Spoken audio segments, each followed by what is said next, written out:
Welcome to the Successful Woman podcast, where we interview inspiring women from around the globe, each week taking you to the next level of your success.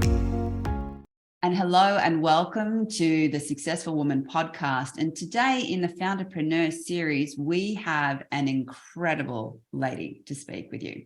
Her name is Mel Gholami. Welcome to the show, Mel. Thank you, Joanna. It's great to be here. Now, I'm just going to stop and talk a little bit about your incredible background. So Mel is a passionate entrepreneur, and today we're going to be talking about passion in business. But she's the managing director and founder of Planix Projects, which is a specialist multi-award winning project management company. But to put it into context, Mel is one of these incredible women. She's got her Bachelor of Engineering, Civil and Diploma in Engineering practices. She's delivered over 3 billion, that's right, 3 billion of property and infrastructure projects within Australia. And she's held executive roles in both private and public organizations. So she's one of those ladies that's covered it all, right? Like you've done private, you've done public, you've started your own business. In 2012, she started Planix Projects with a vision of creating a firm built on genuine partnership, which is rare to find in business, and dedicated technical expertise with a commitment to leave a legacy of excellence.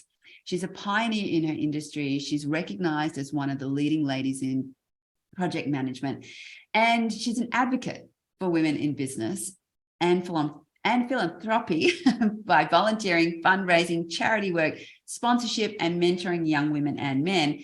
And she's also a mother of 2 amazing kids. So she's won respect all around the world. She's demonstrated success with her projects. She's got all sorts of accolades. But today we're going to talk very personally with Mel about passion in business. So welcome to the show, Mel. Thank you, Joanna. Thank you for having me here and having this discussion today.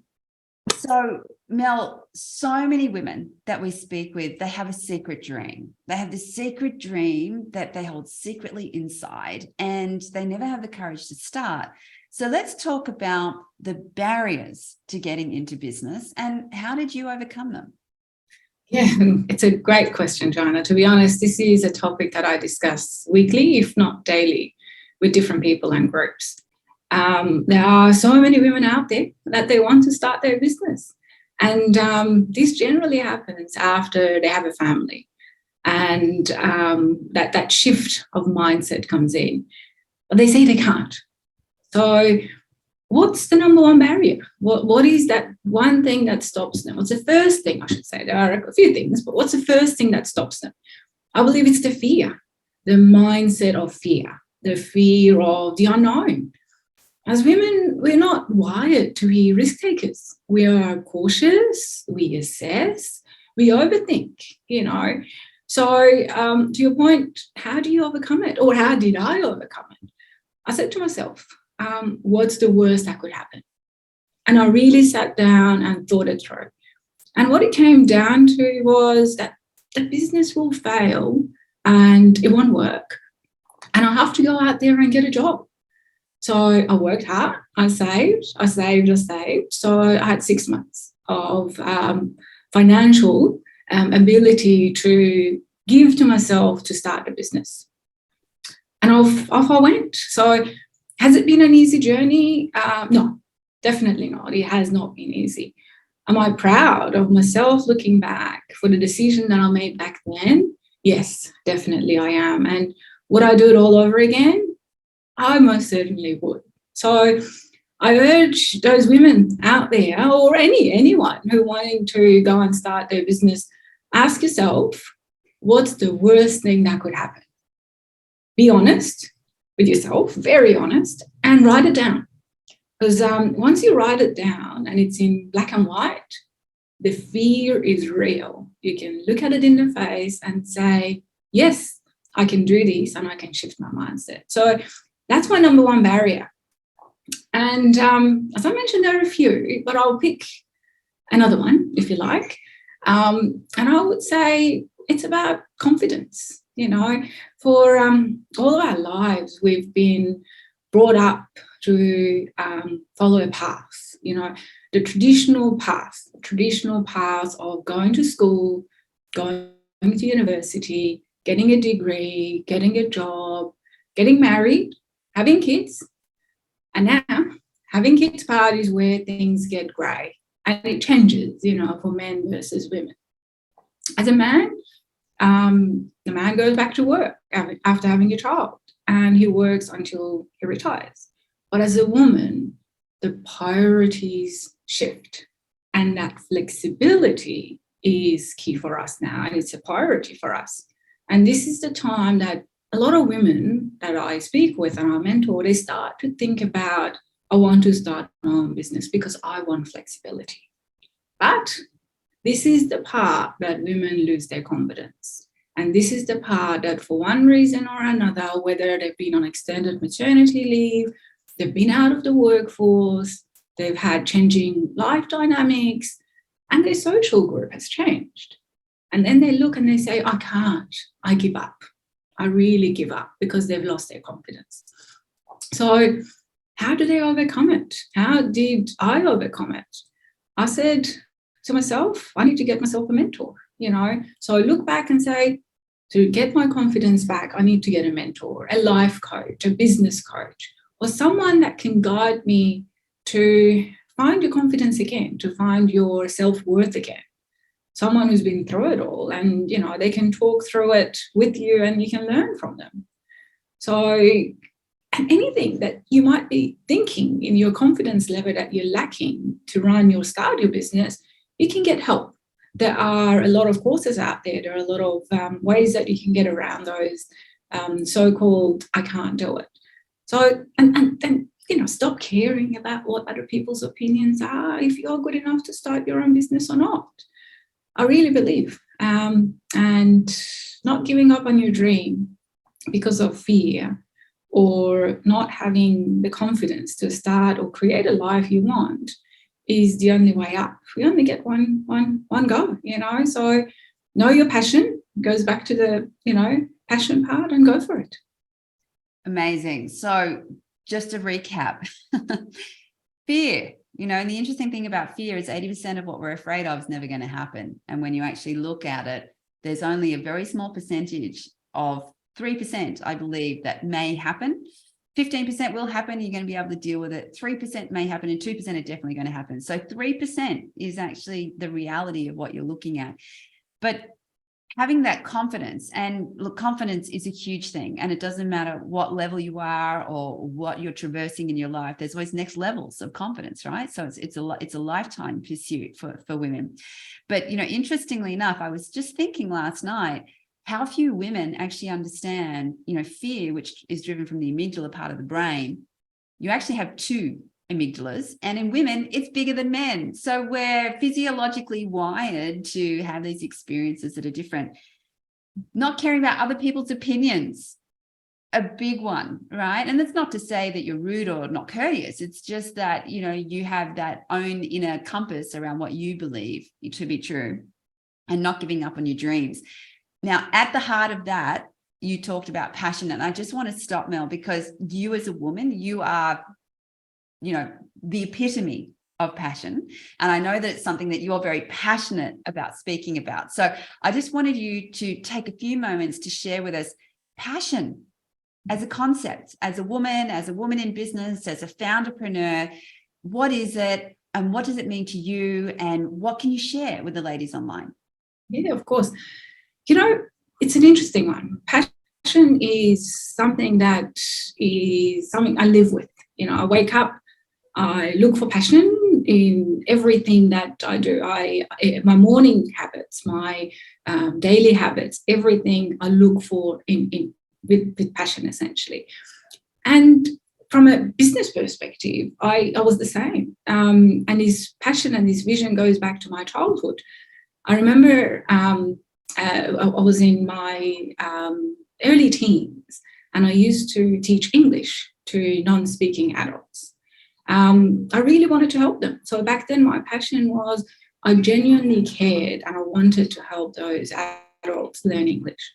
So I used to sit down and create strategies and plans and homework for each of these people, and track their progress and give them a report at the end of it, And through this process, they learned a lot, and they enjoyed the session, and they insisted on paying me. So I used to save the money over the years, and then, you know, my passion moved on, and I was very excited about owning a car. So I said, all right, what am I going to do with that money? I'm going to go and spend that money and buy my first car. So I did that without a single help from a family. Then fast forward that to decades later, and that passion has stayed with me. So now my passion comes from seeing my company, Planix, coming to life. It's the genuinely wanting to leave a positive footprint. I never give up on my passions, and now our business employs passionate people, and we find passionate clients. You know, I really believe that if you really, really want something, you put your plan together, you put your strategies together on how you're going to get there, and you don't give up. You know, it's very easy to give up, but that's when your passion dies. And when you don't give up and you keep going, that's when the reward comes in. So there are lots of different aspects of my life that you can have a look and talk through the passion. But for me, it always comes down to loving what you're doing. Well, you know, you explained it so beautifully, Mel. It's actually, you start the day looking for passion. So you're actively seeking it. And I think a lot of people, you know, are not happy. They're like, well, why don't I have more passion in my life? Well, the question is, are you seeking it? Are you actively seeking passion in your life? And I think that's the biggest takeaway that I took from what you shared, is that, you know, passion is a practice. And it starts with you passionately pursuing that practice. But you raised a really good thing. And look, my live by motto is a quote by Winston Churchill, which is never, never, never, never give up. Right? And that is my go-to. But that's segueing into the perfect question, which is, business is a long game, right? Now, as you said before, there's going to be all sorts of challenges on the way. And I know as a founder, you've experienced a multiplicity of them, of variety of sizes and types, and you name it. I'm sure you've experienced it within your business type and industry. So what do women need to do to prepare to sustain themselves for the long game?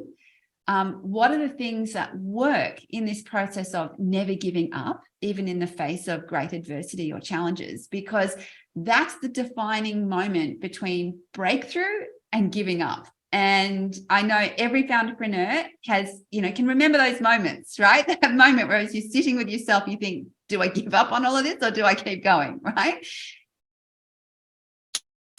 For me, it's a great point. You know, that end game, the process of not giving up, as you said, there are plenty of moments that I've sat there and I've said, you know what, I'm throwing my hands up. I've had enough, you know, I'm going to walk. And this is one side of my brain telling me. And the other side keeps going back to my why. What's the purpose? What's the long end goal that I've got that I'm pursuing? It's knowing the driver for you as a person or for your business. It's about creating a business that's got an infinite journey. You know, we're not, I don't view business as, you know, keeping score for the end of the 10th year, this is what it is. You know, for me, it's a journey. It's a journey. It's an infinite journey that doesn't have an end. And it doesn't matter if I'm in it or I'm not in it. It's about the impact. It's about the impacts that we are making to people, to environment, to society, through, you know, construction, you know, as an example, delivering complex projects, whether it be in fashion, making iconic statements, or in hospitality or in consulting, whatever it might be, it's about that journey. And of course, those wins are important along the way, don't get me wrong, but it's the celebrations of the long game. It's about celebrating your values. It's about celebrating your culture and knowing what it's about. It's about waking up every morning wanting to go to work because you're making an impact to the society and you are leaving it better than what it was yesterday. It's about living your passion every day. And when it gets hard, you keep going back to it and you keep wanting to bring a change that you want to see in the world. You know, go back to your why. Always, I go back. When I get to those moments, I go back to my why and I say, why am I doing this? Yes, there is this obstacle that I've got, or there is this challenge that I've got. What can I learn from it? And let's go back to my why and purpose again. Amazing. So you've always got that perspective, you know, that ability to zoom back out, to have a look at the big picture instead of just the immediacy of what you're facing. But I love that. So celebrating the long game and really connecting with your why and your values and your purpose. And that celebration part is so important, you know, to actually stop in those moments and celebrate those moments of breakthrough, because then you really anchor within yourself. Okay, well, the next time I have to deal with something like this, I remember the time I celebrated when I got through the last one, right? So, and it's, as you said, celebrate those good moments, so you've got them anchored, and at the same time, those moments that are tough, celebrate them because you've learned something from them. You know, you can always go back and say, I remember that moment, rather than pushing it down and saying it's not important, it's not important. It is. Have a look at it, learn from it, put strategies forward that when that happens next time, because it will, it's not an if question, those failures will come. What can you do? What can you learn from it to grow yourself? You know. I love it. Now, one of the challenges, and we've talked about this, and I know that this is one that you still, you know, deal with personally, is the juggle of having kids and running a business. What can we do to create this shift? I know there's been a big change with COVID in terms of people being able to work from home and flexible work arrangements, and, you know, even men stepping in and contributing more to the family. But this is a big thing. And if you look at the stats around, you know, gender wage inequality or any of those things, it's in the numbers, right? It's absolutely in the numbers. And so what can we do to create more flexibility for women to be able to juggle these things? And also, in addition to that, there's always the mother guilt part. Yeah. There's the mother guilt part, which is huge for every woman. And I know for myself, I had my own reckoning with that I had to make peace with that and decide what kind of mother did I want to be and why was I doing the sorts of things that I was doing. But share a little bit more about your thoughts around that and what we can do wider as a community to bring change, to really improve this key part of having more women in business. Yeah, no, it's a topic close to my heart, as you know, Joanna. You know, motherhood was the biggest and most impactful moment of my life. Before giving birth to my son, and this is going back a few years ago, I was very black and white. You know, I was right or wrong. I had a lot of beliefs about what my life would be like, you know. I was 100% in control. So I started a business before he was born. And when I was pregnant, I put all these plans and strategies together on, you know, how I'll be back at work and nothing will change and I'll get a nanny and my husband will be a lot more hands-on. And, you know, I had all those discussions and all those thoughts that had gone through my mind. But the moment he was born, I realized I was wrong. Not because my plans were wrong, but because all of my priorities had changed. My purpose had shifted. My life purpose was no longer about being the CEO of Planix. It was being the best mum and CEO at the same time. And to be honest, no one got me ready for that moment. I had to work it out as I was going through it. And as you alluded to, construction or a lot of industries are one of the worst industries for flexibility. We only have 12% women in construction, only 12% women. And that's because of the flexibility or lack of that exists in our industry. So let me tell you, no one wants you to tell them or hear that you've been up all night breastfeeding your baby. Or you have to leave a meeting early to go home because your baby's sick. So I had to very quickly make a change. I had to quickly come up with ways to create that flexibility that I needed. So I made a nursery in the office, so he would come with me to work, and I would feed him. I would give him any minute of the day that I could.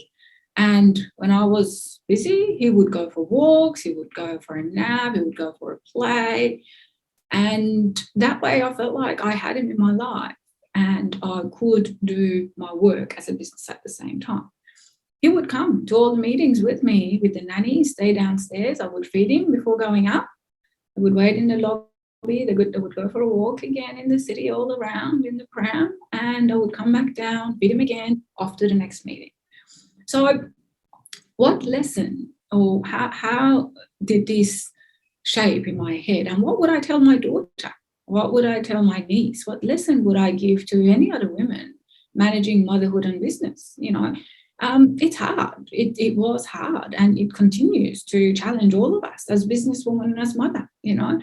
Your personal and professional life will constantly clash, and as it did with me, and will continue to do. So what I decided to do was shift my mindset and say, I'm going to integrate my two lives as much as I can together, instead of this idea of separate your life 50-50, your work-life balance. As a mother, as a businesswoman, I didn't feel that worked for me. For me, I wanted to be there to be with my family. I wanted to be there doing the best for my job. So the combination of the two and making those compromises and prioritizing what's important for me and the time that I've got is what helped me. And that's the advice I would give anyone wanting to go on the path that I've gone. And don't start thinking that you can have a complete separation. That's my work life, that's my home life, and I can keep them separate, because it just doesn't work like that. And get help, getting help from family or professionals, if you can, find a good nanny, finding cleaning, finding gardening, dry cleaning, all those tasks. If you can find other people that you can help them in their business, find other women that you can help them in their cleaning business, in their gardening business, in their dry cleaning business, and help them on their journey as well. So for me, I keep thinking, what can we do to make this better, and what's the future, And for me, it's this wish. I really wish that more women start their businesses. Because as women, we truly understand and know the urgency for flexibility. And this is the way that we can all contribute to bringing the change we want to see in the world. Unless we do it, unless we keep pushing through these barriers and bringing these flexibilities, it's not going to happen. And it's not going to happen overnight. Well, the first thought that came to mind was, I imagine a lot of people were witnessing you bringing your boy and, feeding him, not literally, but, knowing that you were caring for your child and working, which must have really challenged a lot of people at that time, because they simply weren't used to seeing it. So you were one of the pioneers that was, demonstrating it to others.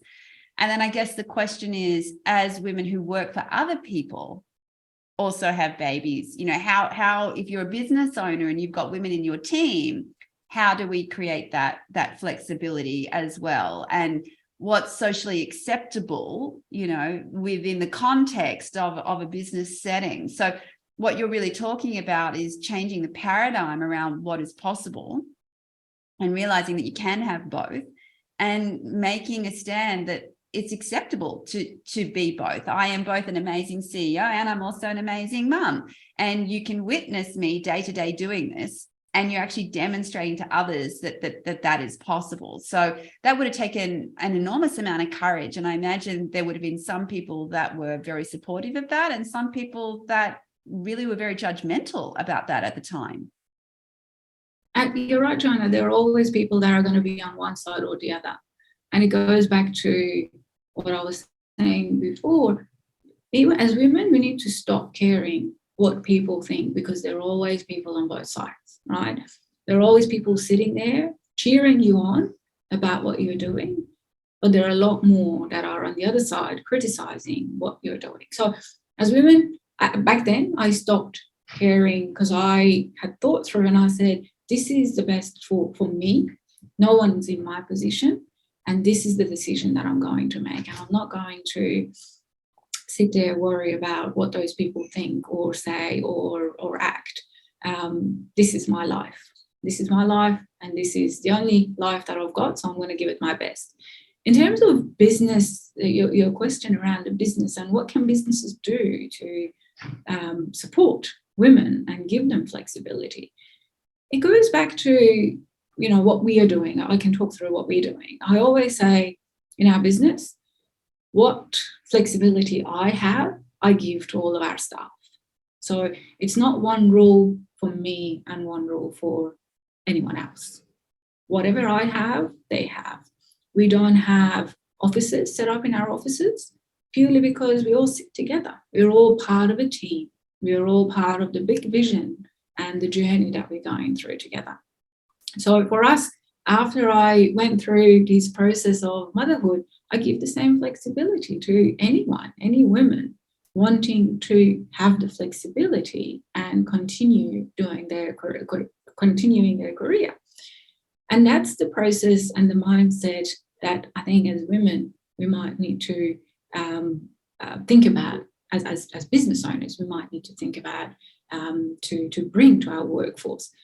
I say to my staff, I don't care how many hours you work. I don't care if you're here from 8 o'clock in the morning till 5 o'clock in the afternoon. You do what you have to do within the flexible hours that you've got, because that's what I do. You will find me sitting there after I've put the kids to sleep doing work. And I don't mind it. I do it with a smile on my face because I've had the chance to put my kids to sleep. I've been there for them. And once they're gone to sleep, I don't sit there and watch TV. I've never watched an episode of Maths or any of Survivors or any of those reality TVs or any TV show for a better word, because for me, priority is set. I want to be with my family and I want to run my business. Everything else falls aside.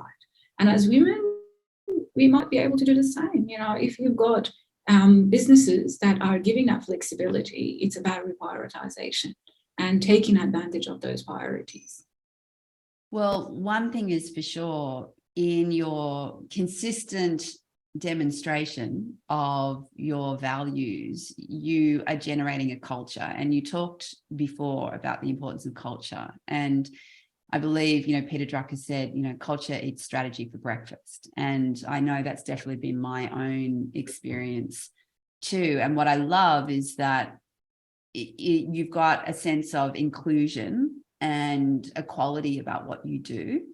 And that flexibility that you're extending is also extending into self-responsibility, right? So you're actually, asking people to be self-responsible for their work and their life, rather than policing the number of hours they're at the desk or, whether they're in on a Monday or working from home on a Monday, right? So, but, culture is a huge part of success in business. And it's interesting because a lot of people will put cultural things up on the wall and they'll say, this is our culture.